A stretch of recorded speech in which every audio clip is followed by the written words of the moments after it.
kids, it's your good buddy Uncle Ben Eller here at Sweetwater Studios at Sweetwater HQ here in beautiful Fort Wayne, Indiana. I'm seated with my dear friend, the lovely and legendary Mr. Nick Bowcott. How you doing today, sir? Very good indeed, and I'm here with the equally lovely and even more legendary Uncle Ben Eller. So You old flirt. You old flirt. Shameless. No shame. No shame. And we're here today to talk about a little story that you told me regarding one Simon Van Halen. And I don't know anything about this, but it seems like something that's going to be relevant to my interests. Why don't you take it away? I will. Yeah, Simon Van Halen, I don't know if he exists or not, but he existed for an afternoon in the 80s. Okay. What happened was this, long story short, my band Grim Reaper, we used this company called LSD, which was a great acronym for Light, Sound, and Design. We used them every gig we had. I was at university in Manchester, and we'd done a gig on the weekend, and they said, hey, we'll be in Manchester on Wednesday or something because Van Halen are playing. Okay. Come down, watch from the board, and they're playing Birmingham, your hometown, the next day. Get on the truck and come with us. So I got to see Van Halen twice. Rad. So I went early to the venue, and they went, we know you're a big 80 fan. We know the hotel Okay, where yeah. they're staying. And I got women and children first, so I'm like, okay, how do I do this? So I called the hotel from a payphone. No cell phones existed. There was no YouTubes or internet. So I called up the hotel and with the worst American accent ever said, yeah, hi, my name's Simon Van Halen, and my cousin's Edward. You sound like me, dude. My cousins Edward and Alex are checking in later. There's probably a big party. It might be under pseudonyms, but I'd just like to leave them a message. And they went, certainly, sir, let me get a pen and paper. So they started writing down this message. What? I said, yeah, just tell them, say, hey, this Simon here, just wanted to wish you a great gig, hopefully see you later on. I said, oh, by the way, where are you located? Because I'm in town and I'm not too familiar with the area. And they told me, I said, well, as happenstance would have it, I'll be passing that way. Do you mind if I just sneak in? And surprise them. And they went, yeah, they haven't arrived yet. Come on down, we'll alert security. So I'm This is amazing. cool. So I went to the hotel. I put a suit jacket on.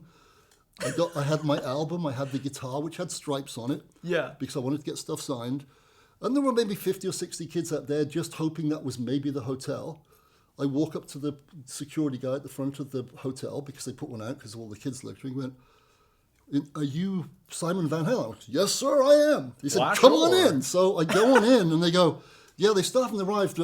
Go to the bar and have complimentary drinks. I'm like, okay. Yeah, as an honorary Van Halen. Yeah, so I went to the bar and, Dutch courage, pun intended. There you go. I'm like, I'm in trouble now.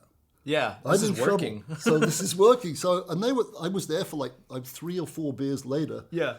This big American guy walks up. He goes, Simon Van Halen, huh? He goes, my bet is you're not even American. I went, busted, guilty on both charges. I apologize. I'm just a huge fan. He goes, the band think it's funny, man. They will meet you. It worked. It worked. I didn't get in trouble. That's so awesome. I have my Women and Children album signed by all 4 members. From that day. And better still, I got the back plate of the guitar signed by Edward. Dude. So it worked.